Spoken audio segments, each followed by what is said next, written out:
এটি কোনো যুদ্ধের ময়দান নয়, বরং রাজধানীর গুলিস্তানে অবস্থিত জাতীয় স্টেডিয়াম। বাংলাদেশ সেনাবাহিনীর এই সদস্যরা ত্রয়োদশ জাতীয় সংসদ নির্বাচনে নিরাপত্তা দিতে প্রস্তুত। 5 ফেব্রুয়ারি সকালে গুলিস্তানের এই সেনা ক্যাম্প সরেজমিন পরিদর্শনে এসেছিলেন সেনাপ্রধান জেনারেল ওয়াকারুজ্জামান। ক্যাম্প পরিদর্শন শেষে জাতীয় স্টেডিয়ামের সম্মেলন কক্ষে তিনি অসামরিক প্রশাসনের সঙ্গে মতবিনিময় করেন। এ সময় ঢাকা মহানগর, বিভাগীয় ও জেলা প্রশাসনের পাশাপাশি অংশ নিয়েছিলেন আইনশৃঙ্খলা বাহিনীর কর্মকর্তারাও, ছিলেন ঊর্ধ্বতন সামরিক কর্মকর্তাও। আলোচনা হয় সংসদ নির্বাচন শান্তিপূর্ণ, নিরপেক্ষ ও সুষ্ঠুভাবে সম্পন্ন করার বিষয়ে। এরপরই পাশের রোলার স্কেটিং কমপ্লেক্সে এক সংবাদ সম্মেলন আয়োজন করে বাংলাদেশ সেনাবাহিনী। তারা জানায় 12 ফেব্রুয়ারির ভোটে জনগণের আস্থা ফেরাতে সব ধরনের প্রস্তুতি সম্পন্ন করেছে। দেশের 62টি জেলায় মোট 544টি অস্থায়ী ক্যাম্প স্থাপন করা হয়েছে। চলছে নিয়মিত টহল।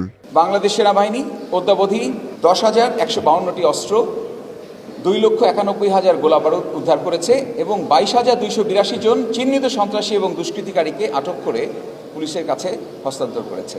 একটি সুষ্ঠু নির্বাচন অনুষ্ঠানের জন্য যে কোনো প্রয়োজনে বাংলাদেশ সেনাবাহিনী যে কোনো দায়িত্ব বা সহযোগিতা দিতে প্রস্তুত থাকবে। এটি হচ্ছে প্রথম উদ্দেশ্য। এবং দ্বিতীয় উদ্দেশ্য ছিল যে সাধারণ জনগণের মধ্যে নির্বাচন সম্পর্কে একটা আস্থার জায়গা তৈরি করা।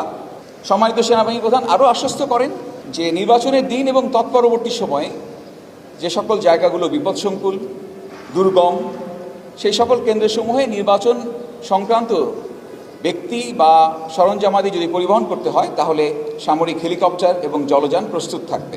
নির্বাচন কেন্দ্রিক আইনশৃঙ্খলা পরিস্থিতি নিয়ে সেনাবাহিনীর নিজস্ব কোনো হুমকি বিশ্লেষণ আছে কিনা কিংবা অঘটন ঘটলে বল প্রয়োগ করা হবে কিনা এমন প্রশ্ন করেন সাংবাদিকেরা। যে সম্পূর্ণ নিরপেক্ষভাবে আমরা আমাদের দায়িত্ব পালন করব।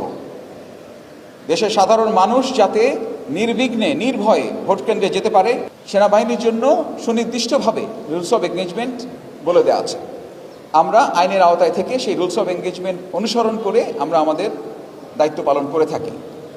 যদি সত্যি কোনো ক্ষেত্রে অতিরিক্ত বল প্রয়োগের প্রয়োজন হয় তাহলে রুলস অফ এনগেজমেন্টে যে ক্রমান্বয়ে ধারা দেওয়া আছে, যে ক্রমান্বয়ে বল প্রয়োগের মাত্রা বৃদ্ধির একটা প্রক্রিয়া আছে, সেটা অনুসরণ করে প্রয়োজনীয় ব্যবস্থা গ্রহণ করা হবে। বৃহৎ রাজনৈতিক দলগুলোর বিরুদ্ধে পেশি শক্তির ব্যবহার, ভুয়া ব্যালট পেপার ছাপানোর অভিযোগের বিষয়ে সেনাবাহিনীর কিছু করণীয় আছে কিনা সে প্রশ্নও করা হয়। এই পাল্টাপাল্টি অভিযোগের এই সংস্কৃতিটা চলমান, এটা চলছে যতক্ষণ পর্যন্ত সাধারণ মানুষের জানমালের ক্ষয়